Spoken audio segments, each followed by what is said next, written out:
Huge changes are coming to DBD. Kings and queens, welcome back to the channel. I hope you're all having a fantastic day. The developer update was posted on the DBD Twitter, and there is some huge changes. I want to talk to you guys about them because some of these are pretty crazy. Okay, the first thing that we have is that bots are now coming into custom matches, which is absolutely fantastic. I'm so happy.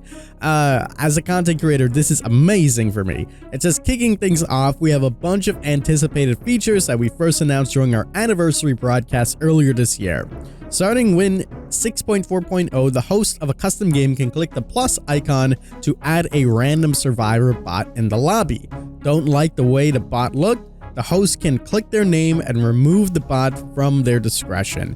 You can face off against an entire lobby of robot survivors, or fill the slots when playing with friends, or ignore them entirely and play with a partial lobby of human friends like before. This is pretty damn cool. They said they plan to add killer bots in the future updates so they can practice against each killer as well. This will take some time. However, since the AI needs to be trained to use each killer's power first. Additionally, we have a few other improvements in the store for this feature in the future, including the ability to select which characters you want by your side and their loadouts. So that's pretty cool. In the future, we're going to be able to get not only killer bots, but survivor bots and killer bots that you can customize fully.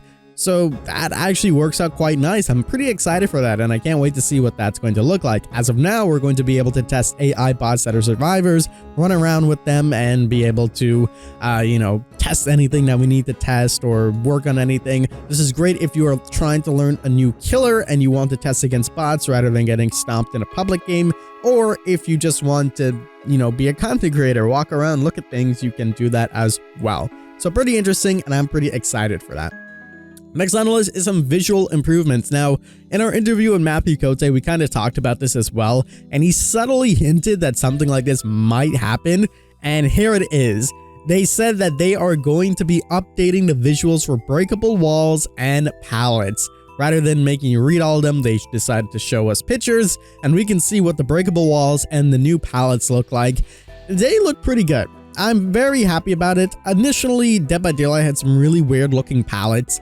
They just look kind of out of place. Now they really look in-house and look like they belong there, so I'm very happy about this. In fact, looking at this image, it kind of feels like this has been here for years and years and years. They've done such a good job with this. I really do like this. They also said that basement changes are here. Now, this isn't exactly basement changes in the way that we thought they were going to do. This is just some more visual improvements that we're receiving. What we're seeing on screen is what the new basement is looking like. And again, in our interview with Matthew Cote, we asked him about these basement changes, what was in a year of development, and we finally can see what the basement looks like, and it looks pretty horrid. It looks pretty spooky. I really like it. There's a lot of blood coming down the walls. You can see more bricks being scattered around, and I'm not sure if every single map is going to have a different basement, because by the looks of this kind of looks like a Macmillan type of basement, but maybe every single map is going to be getting their own basement. If not, this is still really, really good, and I'm excited about it. Maybe in the future they actually make some more bigger basement changes. Here is the next thing, and this one is it's pretty major, and I'm not too sure how I feel about this, and I'm just gonna kind of talk to you about it. Recently, as you guys know, Dead by Daylight made it so that you couldn't click flashlights crazy fast because of concerns with epilepsy, which is fine, and I'm sure they will look into other portions of the maps as well that have these flashing lights to adjust. And today they said they're also going to be updating flashlights a little bit more, just because. The first thing here is locker blind immunity. It says that some lockers are positioned in such a way that a clever survivor can blind the killer as they are grabbing a survivor out of it. While cool in theory, there's not a whole lot a killer can do to counter this. Even if you do chase away the survivor, waiting for a flashlight, the survivor in the locker can take advantage of the distraction to make a break for it. To prevent situations like this, killer will receive blind immunity while grabbing a survivor from a locker. Okay, so let's break that down. Essentially, if you don't know, which they kind of explain, but if you don't know, if a survivor jumps into a locker and you pull them out of the locker, on specific lockers on different maps, there's a chance that another survivor can get a flashlight save on them, making you lose that survivor. This is something that is pretty rare and you only see in the higher MMR games. And if you get into like a really strong Swift, people will just constantly do this every time they're about to go down. As a killer, there isn't much that you can do. However, it means that there's multiple people not on generators. Not to mention that this is pretty hard to do. And when people are able to do it, you know, it's kind of hard to counter. So I can understand why they're doing this. They want to get rid of the highest skill, essentially, with flashlights. And I'm sure you can argue that maybe CJ techs are a little bit up there, but regardless, they want to get something that pretty much has no counter, because CJ techs you can counter a little bit. If someone jumps in a locker, you're either forced to take them out or you let them be and then they escape. So, okay, I get the thought process here. They want to get rid of something that is really, really skilled and that the top level survivors are able to do. They want to get rid of that. But then the next change that they say is that the flashlight save will now have a buffer. They said to address this, we're adding a short 0.25 second buffer to the end of a killer's pickup animation. If they are blinded during this window, they will be stunned and drop the survivor as soon as the animation finishes. Huh. So they're taking the strongest thing away from, you know, survivors, which arguably is uncounterable.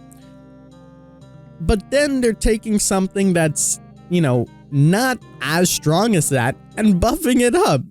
So to me, it's a little bit counterintuitive in that sense. And I think a lot of people look at the first initial thing that they put with the locker blind immunity and they have a knee-jerk reaction and they're like, oh my god, this is crazy, this is bad. Realistically, there's not a whole lot of people that can do it, and the people that do end up doing it well are pretty good at it. But now, more than not, let's make a random statistic. 1 out of 10 survivors that you find will be able to hit a locker blind with perfect conditions. And maybe 4 out of 10 survivors you find are able to perform a flashlight save or even know how to use this flashlight. Now you're giving them a 0.25 second buffer, which makes it incredibly easy to get a flashlight save. Now, you might be saying, oh, King, it's just a quarter of a second. It can't be that bad. Trust me, when you're in the game, that quarter of a second will make the difference. As someone has done so many flashlight tutorials and so many flashlight saves and played so much with flashlights, that little bit of a window to mess up on either side is huge. This is absolutely huge. Think about your favorite content creators. How many times in a game they get a flashlight blind or a flashlight save? This is way more common than the amount of times that they might have gotten a locker save, because that's a really rare thing to do and it's very situational. Now, you have that 0.25 second, there's not a lot that you can do, and considering that they also are going to bring this anti-slugging mechanic in the future, it's pretty scary. I don't think people are thinking about the two of them. So now you have 3 people running around as soon as you knock someone down with flashlights. Let's say they're out in the open, so you realistically have no chance, because chances are they're not going to miss that flashlight save. So now you have to chase the survivors away or risk them missing the flashlight, which is highly unlikely now with the changes that they're going to incorporate. And then by the time you chase all those survivors around and away, the person gets up from the floor. It's going to be pretty bad. And I don't think this is a good change. And I think that this will get adjusted in the future, but we'll see. Maybe I'll eat my words and this, quarter of a second is absolutely nothing.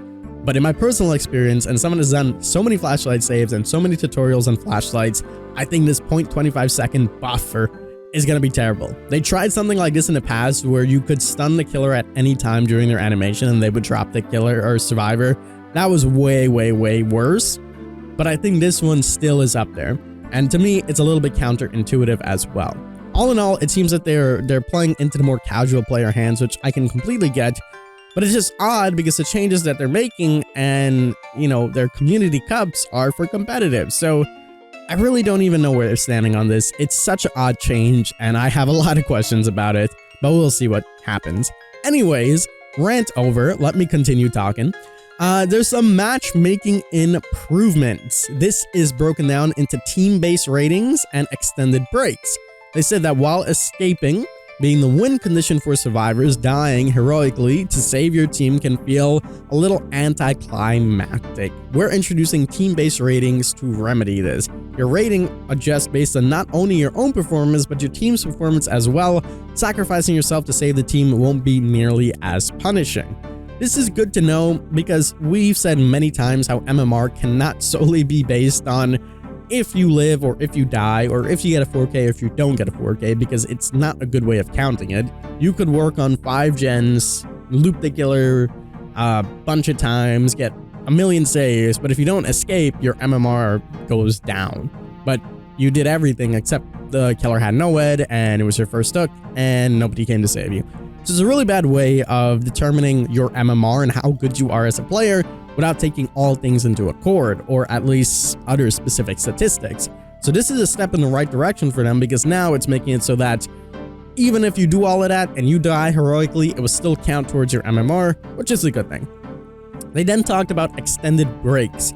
If you're just coming back from an extended break, contending with Rust on top of facing same caliber of players where you left can be rough.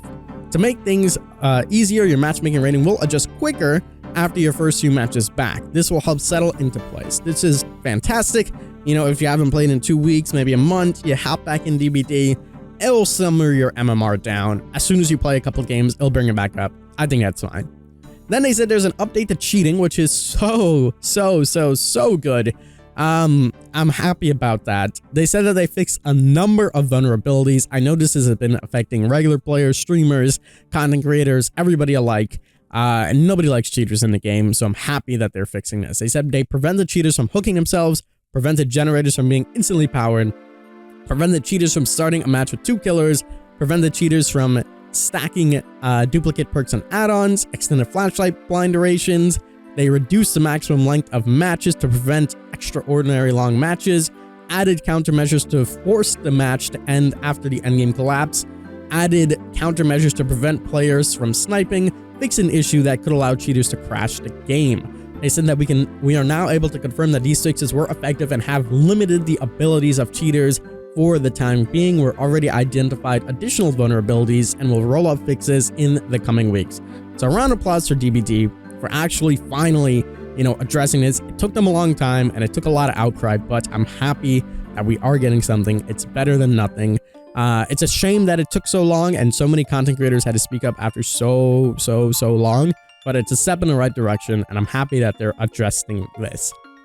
They then spoke about temporary bans. They said, to better discourage toxic behavior, we are introducing the duration of our temporary bans across the board. If you get a first strike, you get 48 hours. It was 24 hours. Your second strike is a week. This was 2 days. Your third strike is a month. This was a week. And your fourth strike is permanent.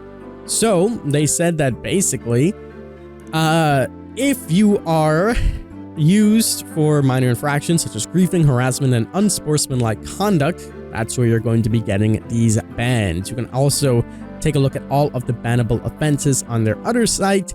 And when you go over there, they give you the whole list of shenanigans that will get you banned, including harassment, such as insults, hateful speech, etc., griefing, which is working with the opposite team to gain an advantage or grief teammates, targeting specific user repeatedly in order to ruin their game experience, holding the game hostage, advertising exploits, exploiting bugs, botting, lag switching, or disconnect, leaving the match before you are killed or sacrificed. You don't need to report that though. So all of those things could potentially lead to you getting a temporary ban, and if you do it too much, it could lead to you getting a permanent ban, which is interesting. There's some things on the list that, are here, but I've never personally seen people being banned for, such as disconnects or working with the team or like the killer, for example.